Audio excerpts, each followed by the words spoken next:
Continuamos, esto es Cara a Cara, continuamos platicando con el secretario de Educación del Estado de Jalisco, con el licenciado Francisco Ayllón. Paco, la pregunta que nos hacemos es, ¿hay suficientes escuelas y suficientes maestros para atender a todos los niños, sobre todo a niveles de primaria y secundaria, en lo que es la zona metropolitana, en la Gran Guadalajara? Mira, ahí tenemos una situación de un problema bastante complejo que nos ha ido generando la movilidad social. Te pondré un ejemplo. ¿Movilidad social? ¿Qué es eso? La movilidad social es, yo estudiaba en la primaria. Ajá. Y tenía un maestro y tenía 49 compañeros. Estabas en Guadalajara. Estaba en Guadalajara. Municipio de Guadalajara. Municipio de Guadalajara. Ajá. Hoy esas escuelas de Guadalajara tienen 30 alumnos y siguen teniendo un maestro. ¿Bajó la población? Bajó la población de Guadalajara y la gente estuvo acoplándose a los municipios aledaños, Zapopan, Tlaquepaque, Tonalá, Tlajomulco, Ixtlahuacán. Entonces ahora para cubrir esos 50 alumnos ya no necesito de un maestro, necesito de 2 maestros. Porque tengo 30 en la escuela que antes tenía 50 y los otros los tengo en las situaciones de Zapopan, por la carretera Colotlán, por Tezistán, por Tlajomulco, por Tlaquepaque. Entonces esta es una situación compleja de planeación, porque cada vez las escuelas en la zona metropolitana o en el corazón de Guadalajara cada vez tienen menos alumnos. Entonces tienes que ir generando la situación que en cuanto se estén jubilando maestros, se estén abandonando el sistema educativo, esas plazas tomarlas y en lugar de generarla en la misma escuela las tienes que reorientar a las zonas donde tenemos crecimiento. Entonces es un proceso difícil, es un proceso complicado, porque cada vez tenemos un mayor número de fraccionamientos nuevos en la periferia de la zona metropolitana.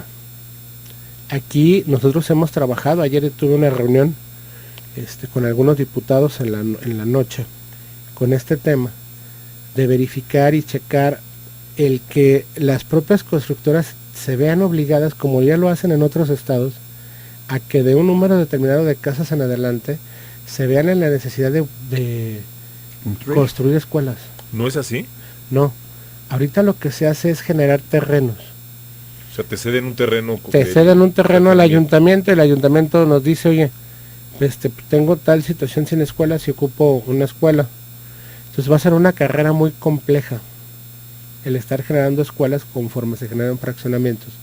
Y aparte, lo quiero decir como son las cosas. Muchos de esos terrenos no son los más idóneos. O sea, los que te da la fraccionadora. Sí, o sea, los que no puede utilizar para casas, ¿verdad? Así es. Secretario, 2 aspectos del mismo tema. ¿Cuál es la política de la Secretaría para otorgar o crear nuevas plazas? ¿Cuál es la política de la Secretaría para construir nuevas escuelas? Mira, en la situación inherente a la situación de las plazas, tiene que ver con un examen de oposición. O sea, Jalisco es uno de los estados de avanzada. Yo en esto quisiera hacer un paréntesis. Muchos están creyendo que Jalisco es México. Ojalá México fuera Jalisco. ¿Por qué? En Jalisco desde el 2008 se tienen exámenes de oposición, ¿sí? Para que entren los mejores a dar clases, los mejores maestros a dar clases a las aulas. Todavía el día de hoy hay estados donde no se ha generado exámenes de oposición para maestros.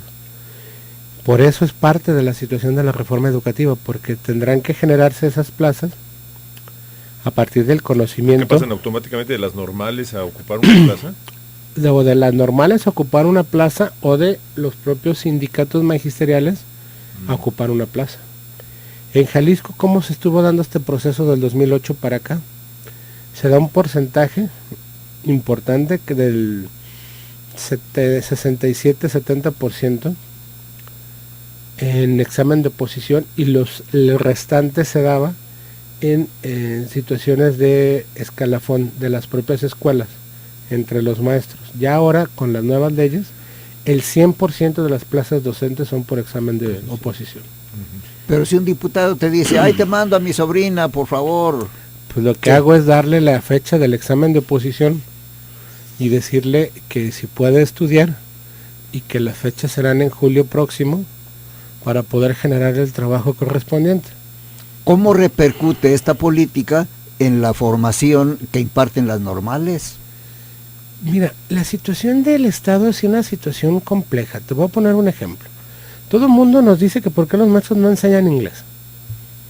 Porque se supone que está en la ley que deberán de enseñar inglés en un punto adecuado. Pues yo les quiero decir que hasta este año pasado, con este gobierno, se están generando aulas, laboratorios de inglés en todas y cada una de las normales. Hasta este año pasado se está generando infraestructura de voz y datos en las escuelas normales. Hasta este año pasado somos el primer estado a nivel nacional donde los directivos de las escuelas normales fueron seleccionados mediante un examen de oposición y un bloque de situaciones de trabajo, en cuanto a exámenes psicopedagógicos, examen de conocimientos. Lo hicimos con la participación del Colegio de Jalisco, del propio ITEI. Entonces somos un gobierno que estaba revisando y planificando la situación estructural de la educación. O sea, no podemos pensar que vamos a tener los mejores maestros de México si no tenemos bien las escuelas normales. Tenemos un planteamiento importante en las escuelas normales, tenemos todavía algunos conflictos de algunas situaciones en ese tipo de escuelas, pero que los vamos a ir resolviendo y que les vamos a ir generando desde aulas interactivas. Ya generamos los laboratorios de inglés, ya generamos la infraestructura de voz y datos, y tendremos que generar las mejores escuelas normales de México para tener los mejores maestros. Pero ¿quién entra a una escuela normal? ¿El ¿quién? que quiere o el que puede? No entra el que puede, porque hay un número reducido, hay un examen nacional donde un número determinado de estudiantes entran. Tienes que tener un promedio mínimo de 8. Tú puedes ser el mejor y tu promedio de bachillerato es de 7.6, no vas a entrar. ¿Sí? Tienes que tener un promedio de bachillerato de 8 mínimo. Y ya a partir de ahí hay un examen nacional donde se generan los puntajes necesarios y se dan las entradas a las escuelas públicas, e incluso en las privadas no se puede admitir a nadie que esté por debajo de un puntaje nacional marcado por la propia Secretaría de Educación Pública. ¿El mínimo cuál es? Es la calificación de 8 y 1000 puntos en los exámenes. Ahora, el tema del criterio para construir las escuelas. Mira, el criterio de construcción de escuelas tiene mucho que ver con la situación inherente al crecimiento de los núcleos poblacionales. ¿Dónde tenemos los mayores crecimientos? Te pondré la situación que enfrentamos. Guadalajara, tenemos escuelas que tienen mucho tiempo, que ocupan rehabilitaciones importantes. Tenemos que generar un gasto importante en mantenimiento. Tenemos que generar escuelas nuevas en Ixtlahuacán, tenemos que generar escuelas nuevas en Zapopan, tenemos que generar escuelas nuevas en Tlajomulco, en Tlaquepaque, y lo que vamos revisando es lo que tenemos en concreto con la participación de censos y de la capacidad que tenemos en preescolar. Te pondré un ejemplo en Valle de los Molinos. O sea, nosotros tenemos una solución parcial en Valle de los Molinos. ¿Por qué?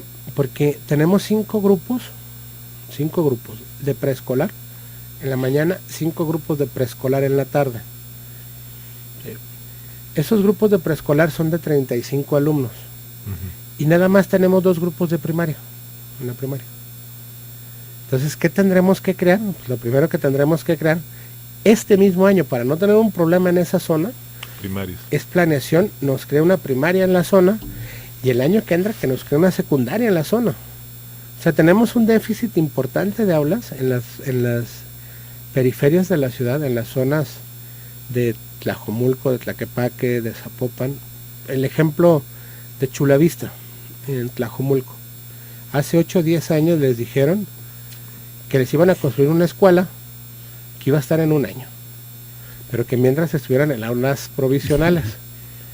Pues pasaron 8 o 10 años y nunca se llegó a la situación de generar la escuela. ¿Qué hicimos nosotros? Pues lograr buscar la construcción de la escuela. Con problemas sí, porque nada más tenemos un terreno y aquí están los trailers. Entonces tuvimos que moverlos a otras zonas, que algunas gentes nos han dicho, oye, es que están creando nuevas escuelas. Ustedes quedaron de no crear aulas y están creando nuevas aulas provisionales. No, lo que estamos haciendo es mandarlas a otras zonas para poder construir en donde tenemos ahorita estas aulas. ¿Cuántas aulas de preescolar tiene el Jalisco? ¿O planteles? Planteles de preescolar debemos de tener aproximadamente, mira, entre todos deben de ser 4,211 escuelas de preescolar, 5,000 de primaria, 1,600 de secundaria. En educación media entre nosotros y UDG tenemos 546, en educación superior 90. Entonces es un gran escenario de escuelas. Me estás planteando escuelas. Sí. Sí, planteles son más. Por los dobles turnos. Turnos. Por los turnos encontrados. En planteles debemos de tener como 11,800 planteles en todo el estado. Ahora, nuevamente lo que Pablo decía hace un momento, calidad. ¿Cuántas escuelas tiene programada la Secretaría para 2014, 2015? De esas llamadas que ciclo completo, de esa nueva expresión donde el niño va a vivir prácticamente en la escuela. No es tanto como vivir, ¿eh? Son escuelas de horario ampliado. Nosotros se nos entregaron la Secretaría con 97 de estas escuelas. Nosotros este año vamos a llevar este programa y lograremos el número de 541 escuelas. Entonces tenemos un crecimiento exponencial porque es una gran apuesta. O sea, el gobierno federal y el gobierno estatal generan las situaciones de calidad educativa y van, esto es en escuelas de calidad, esto es en escuela segura, esto es en escuelas de tiempo completo. Entonces vamos generando una serie de programas en específico, desde aulas interactivas en algunas situaciones. Vamos a rehabilitar este año una gran cantidad de aulas de enciclomedia. Hubo un programa hace 12 años que se generó en los sexenios anteriores de Confox, con Vicente Fox, y se fueron abandonando de mantenimiento esas escuelas, y la verdad es que ahí tenemos infraestructura parada que nos debe de permitir hacia un futuro poder reiniciar los programas ya con esta nueva visión de la propia Secretaría de Educación actual, pero recuperar esa parte de infraestructura y poderla sacar adelante y poderlo llevar. ¿Dónde traemos? Sí, secretario. ¿Dónde traemos las situaciones de calidad educativa de más conflicto? Y esta es una situación que el gobernador ha hecho un énfasis muy importante con nosotros en dos regiones del estado, que es la región norte y es la región sureste del estado. Es donde nuestras calificaciones pueden variar de lograr, por ejemplo, calificaciones promedio en matemáticas de zona metropolitana de estar en 530 puntos, bajar en estas regiones a 470, 480. ¿Qué tendremos que generar? Pues un escenario de justicia para todos los jaliscienses, de justicia social, y llevar la situación inherente de la infraestructura y los apoyos a las regiones donde más nos necesitan. Les pondré un ejemplo.